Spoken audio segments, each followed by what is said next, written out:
Le financier américain Jeffrey Epstein avait des liens avec le FSB de la Fédération de Russie et des hauts fonctionnaires russes, et il travaillait pour le Kremlin en infiltrant ses agents dans l'entourage proche des politiciens américains. Il aidait également le FSB à recueillir des informations compromettantes sur des responsables américains sur ces tristement célèbres îles. De plus, il semble que Epstein ait même rencontré Vladimir Poutine. Fait notable, Epstein a sollicité une rencontre avec Poutine juste après avoir été accusé pour la première fois des crimes évoqués aujourd'hui. Et, au miracle, il a réussi à échapper à la responsabilité la première fois. Mais depuis, Epstein a été impliqué à plusieurs reprises dans des relations avec des Russes. De plus, Epstein a souvent été vu sur des photos avec des femmes russes, et sa complice Ghislaine Maxwell a été vue avec des soldats russes. Et ce n'est que le début. Epstein fournissait aussi des jeunes femmes russes à l'élite politique et économique occidentale, probablement pour recueillir des informations compromettantes. Après que le ministère de la Justice des États-Unis a publié plus de 3 millions de fichiers sur l'affaire Epstein, de nombreux analystes ont cherché des mentions de Donald Trump, mais les liens directs d'Epstein avec Moscou se sont révélés plus intéressants dans ces nouveaux fichiers. Le nom de Vladimir Poutine est mentionné plus de 1000 fois, Moscou est évoqué près de 10 000 fois et la Russie plus de 6 000 fois. Eh bien c'est même, et voilà déjà. Les services de renseignement américains laissent entendre que Jeffrey Epstein aurait apparemment travaillé directement pour le FSB russe et qu'il pourrait même avoir des liens avec le Mossad israélien. Préparez-vous, cette histoire est loin d'être superficielle. Il faut examiner tous les dossiers d'Epstein attentivement. Je m'appelle Alexei Petchi. Discutons ensemble de ce sujet, mais avant de commencer, je vous demande de vous abonner à la chaîne, de mettre un like et d'écrire n'importe quel commentaire sous cette vidéo. Si vous voulez soutenir notre chaîne YouTube, vous pouvez le faire par un don, en utilisant les liens et les coordonnées dans la description de cette vidéo. D'ailleurs, dans la description, il y a aussi un lien vers ma chaîne Telegram Petchi News, abonnez-vous également à celle-ci. En étudiant des millions de fichiers d'Epstein, les journalistes ont de plus en plus souvent trouvé deux noms, Vladimir Poutine et Moscou, ce qui a éclairci bien des points. Les renseignements américains affirment que Jeffrey Epstein menait la plus grande opération mondiale d'infiltration de femmes auprès des élites politiques pour le FSB russe. La publication de plus de 3 millions de nouveaux documents sur le défunt criminel sexuel confirme qu'Epstein agissait pour Moscou, et peut-être Israël, en organisant des rencontres pour des personnalités influentes. À l'heure actuelle, on sait déjà que dans les fichiers publiés d'Epstein, le nom du président russe Vladimir Poutine est mentionné 1056 fois, tandis que Moscou est mentionné près de 10 000 fois et la Russie près de 6 000 fois.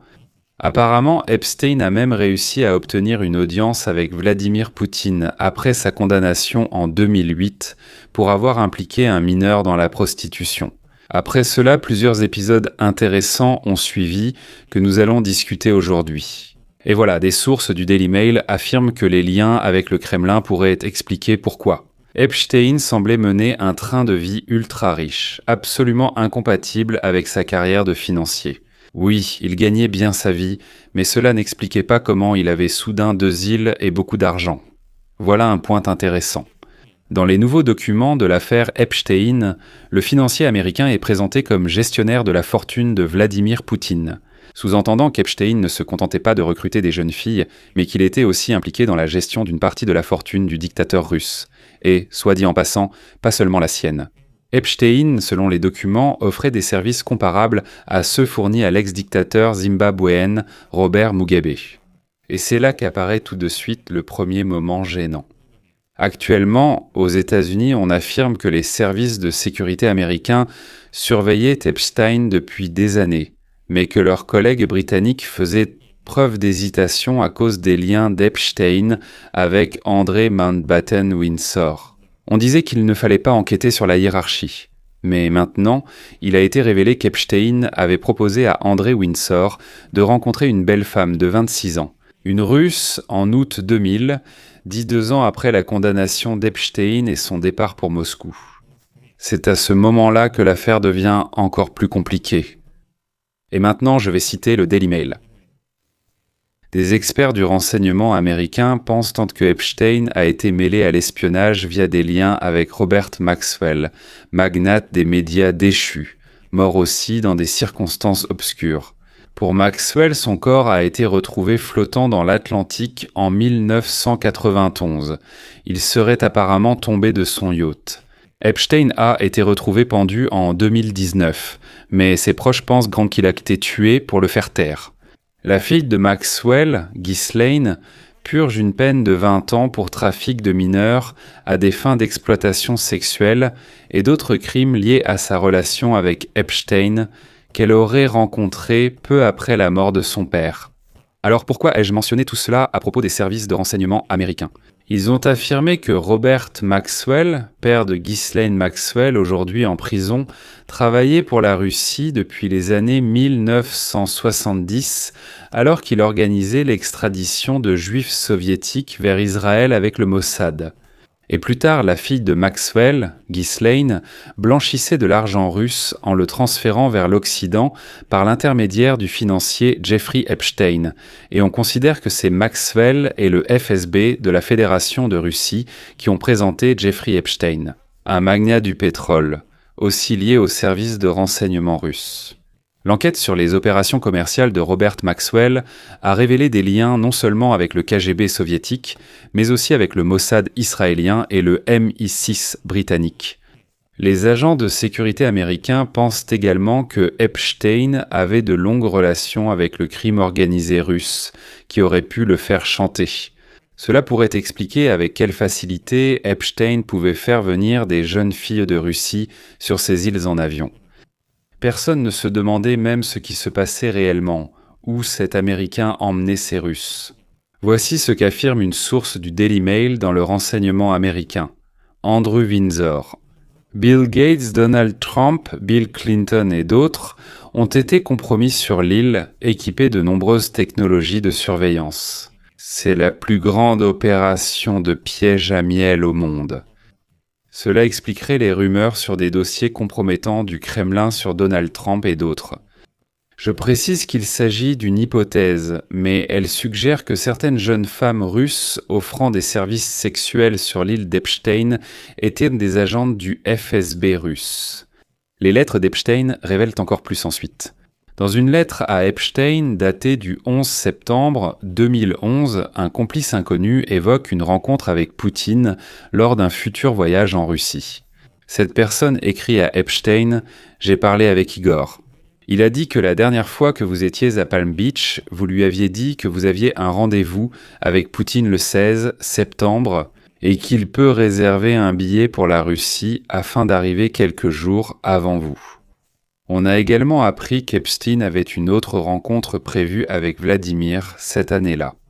Dans un courriel adressé à Epstein, l'homme d'affaires japonais Joi Ito informe le pédophile Epstein qu'un autre milliardaire américain, Reid Hoffman, qui est le cofondateur de LinkedIn, ne pourra pas assister à la rencontre avec Poutine.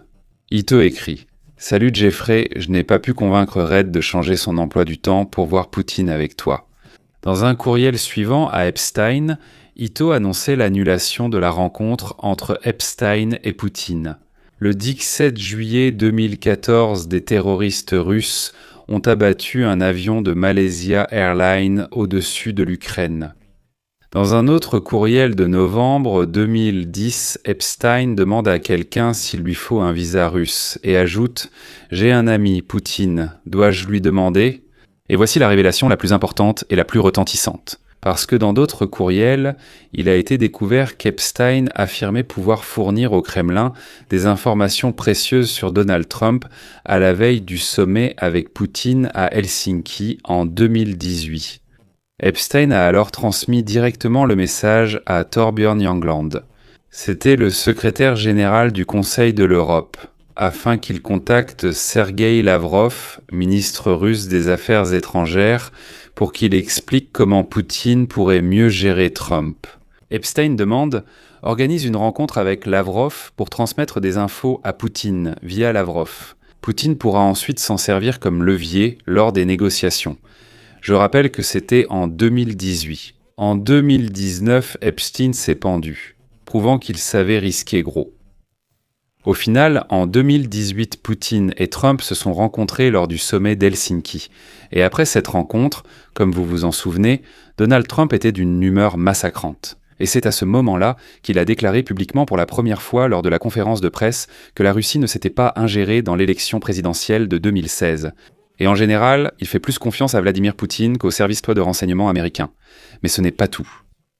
Un autre document témoigne que le FBI avait été averti qu'Epstein, selon l'enquête, était un espion du Mossad.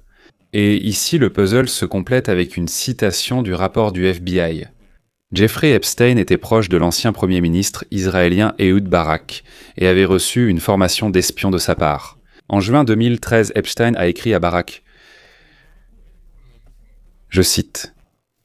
Vladimir Poutine réorganisera son personnel cet été, ne gardant que les personnes les plus fiables. Des informations plus détaillées sont disponibles par téléphone ou lors d'une rencontre en personne. Ce message montrait qu'il restait en contact. De plus, il s'est avéré que Jeffrey Epstein était lié à l'ancienne dirigeante de l'organisation de jeunesse de Vladimir Poutine, Matcha Drokova. Donc, voici cette Russe, Matcha. Plus tard, elle a fondé aux États-Unis l'entreprise Day One Ventures, qui, comme il s'est avéré un peu plus tard, se trouvait dans la Silicon Valley dans le but de voler des technologies dites pour la Russie. Encore plus tard, déjà en 2021, dans le livre du journaliste d'investigation Craig Winston Winger, il était affirmé qu'avant de devenir président, Donald Trump avait établi des liens avec le camp de Vladimir Poutine. Grâce à son amitié de 15 ans avec Epstein, dans le livre intitulé « Compromat américain, comment le KGB a façonné Donald Trump ».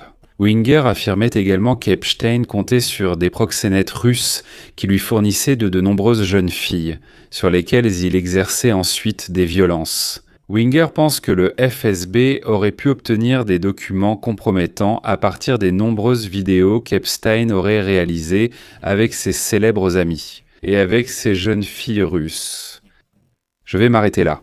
Donnez votre avis et vos conclusions dans les commentaires sous cette vidéo. Abonnez-vous à la chaîne, activez la cloche et n'oubliez pas de mettre un like si vous voulez soutenir le travail de la chaîne.